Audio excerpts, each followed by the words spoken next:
Greetings and welcome to another Whiskey Review with me, the Whiskey Novice. Thank you for joining me for review number 140, or if you will, re-review number 1.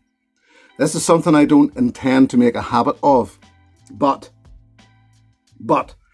in my first 19 reviews before all this green screen madness, etc., back when I was a little more vague, shall we say, and even more the novice, I reviewed 4 10-year-old Scottish single malts, and I wanted to go back now. I don't know why now, for whatever reason, but I've had this in my mind for a while, to go back and review those 4 in particular again.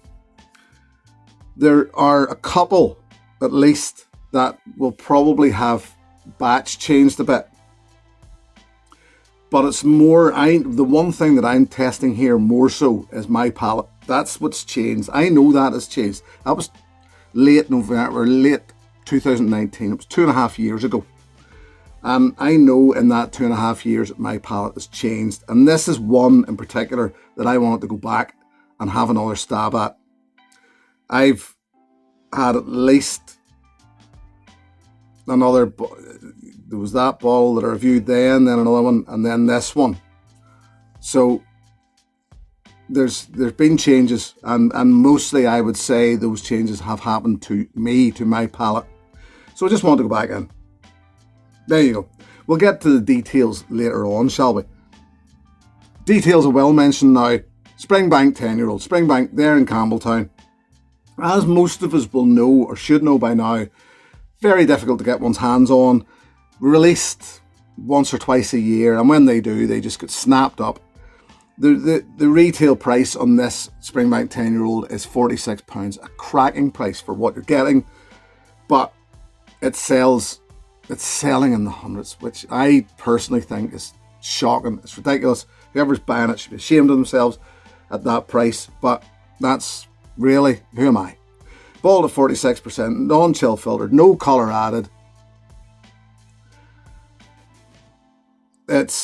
Suppose I could tell you that it's matured 60% ex-bourbon, 40% ex-sherry cask. There, let's then get into it, shall we? Yeah. Woo! Lovely. Creamy nose feel. Creamy nose feel. And it's just bursting with, I'm going to say, orange zest and honey.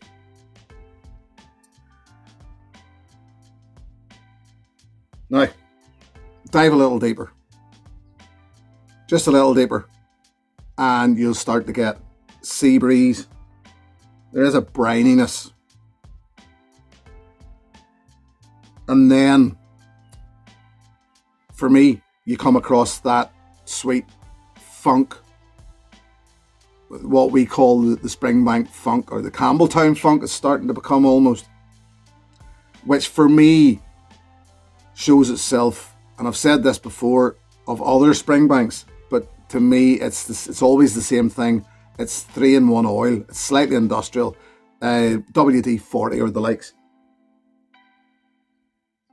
but there's other sweet notes, freshly cut grass, vanilla, hints of stone fruit, peach or nectarine, something like that. And I think I said this in my previous review of it, that I get some tropical fruit, and I do. But I know, and we'll find out later, that it tends to come later with the addition of water. So let's get in.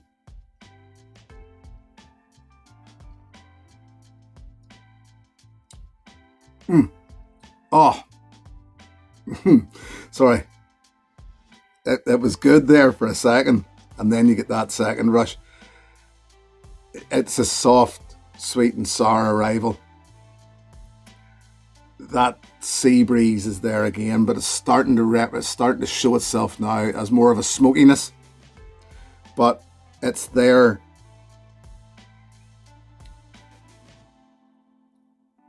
Along with all that stone fruit, that orange, malt. It is malty on the palate.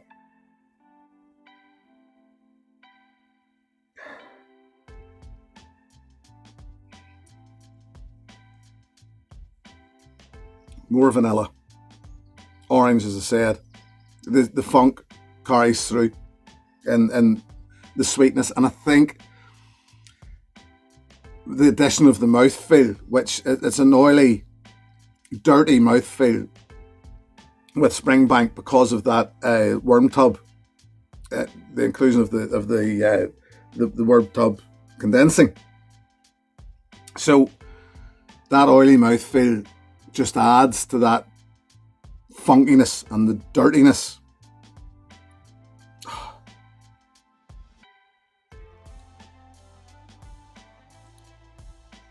Yeah, that's what it's all. And then I said earlier about the sea breeze becoming more smoky, and it becomes more smoky, which carries through to that longish, sort of medium to long finish, but very memorable finish.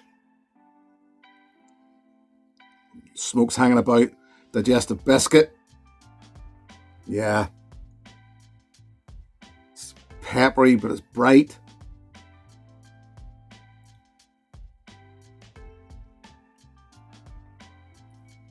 Absolute quality. Absolute quality. I've said it. I probably have said it before. Certainly hinted at it before. That I will happily tell you that Springbank 10-year-old is my favourite 10-year-old Scottish single malt. It's one of my favourite Scottish single malts, full stop. Springbank, probably my favourite distillery, although not everything that they produce is my cup of tea. But then the thing to remember with them is that there's quite a bit of batch variation.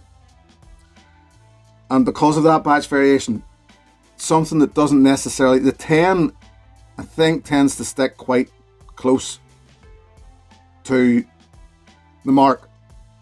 The 12 changes a lot, the 15 can change a lot, the 18 can change, 21, etc. But the 10 I think tends to stick closer to what you know and what you like. It just becomes fresher. There's hints of sherbet or love hearts, but only hints. It's a sort of dusty thing comes in then. And I said earlier on that would hint more. This is where I start to find the tropical fruit coming through in Springbank then. I get hints of pineapple in there. I get hints of banana, mango. Yeah. Oh, yeah.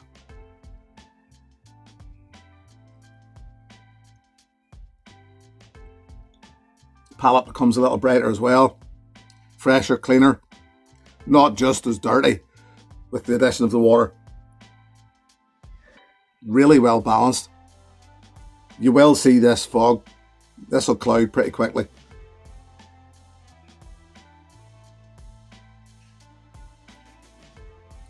They used to talk about Old Pulteney 12 being the great all-rounder. This for me would be closer to an all-rounder, because there's enough of that peat. If you strip that peated malt out of this would feel to me like a good Highlander. Think along the lines of Craigellachie. Well, sorry, even Speyside. If you think along the lines of Craigellachie 13, but or some of the good Highlanders.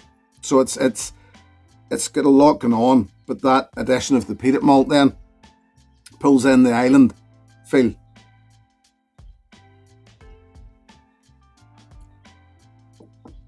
Finish remains medium to long, remains nice, sweet, fresh, memorable, slightly peppery but not hot. It's just, to me, Springbank have played an absolute blinder here, and fair play to them.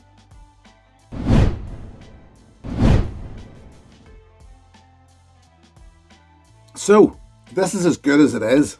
What do I recommend as an alternative? Now, I did say to you earlier that this is hard to get because it's Springbank. There's not too many of them to hang around on the shelves.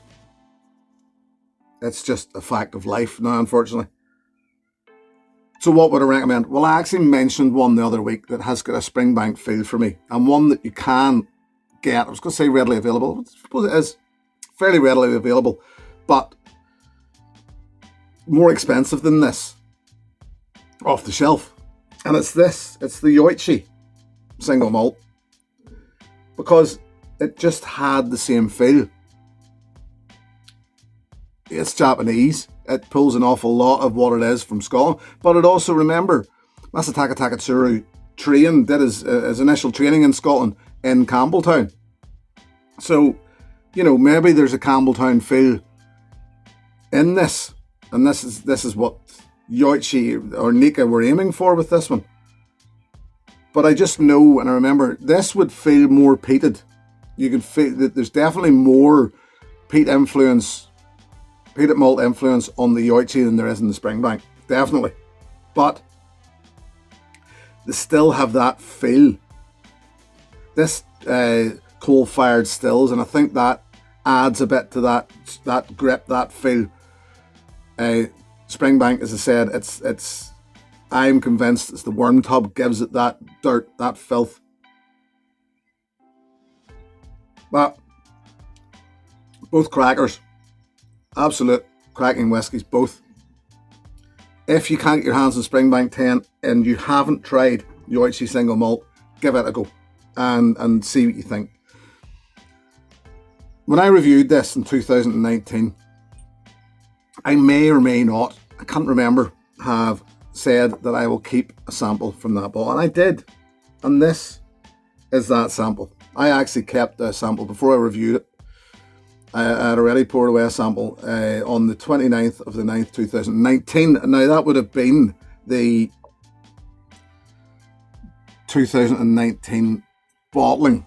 That would have been the early 2019 bottling. I don't know. I probably, had I looked it up, could have found out if there was 2 releases. Most years they do 2 releases in 1 year, but I'm not sure whether they've done 2 releases of the 10-year-old that year. But not only then did I take a sample from that bottle, but I took a sample from my next bottle, which would have been probably the 2020 bottling. This one that I'm sampling now is the, let's see, it's the 17th of the 8th, 21 bottling. I took another sample, but it would have been the 2020 bottling, but I took the sample late. That bottle, I didn't open that bottle for a long time. So it was late 2021 that I actually stripped the sample off that bottle. Are they different? This is an older Springbank 10. As in, this is 2019. This is 2020. This is 2021. Are they different? Well, I'm going to find out, but I'll not do it here because I think it would drag it out too long. So what I will do is I'll steal a leaf out of Ralphie's book and do a little extra, but I'll not completely rob his channel. I'll do a little add-on video to this one where I'll actually try the 3 of them together. Am I going to find a difference? I don't know. I would like to hope I find a difference, but I don't know whether I will or not. So we'll wrap this one and then come back for that, and I hope you can join me for it. Until then, thank you very much for joining me. Thank you very, very much to my patrons. If you wish to join that group, the details are in the video description below, as always. Thank you for joining me. Yes, all day long, Springbank 10, yes. Can you buy it? No. So that's the sad downside of it, isn't it? I'll be back next time with something a little different. Until then, my friends, here's to your good health. Cheers. Hey, thanks for watching my video. Please click and subscribe to be notified of further content.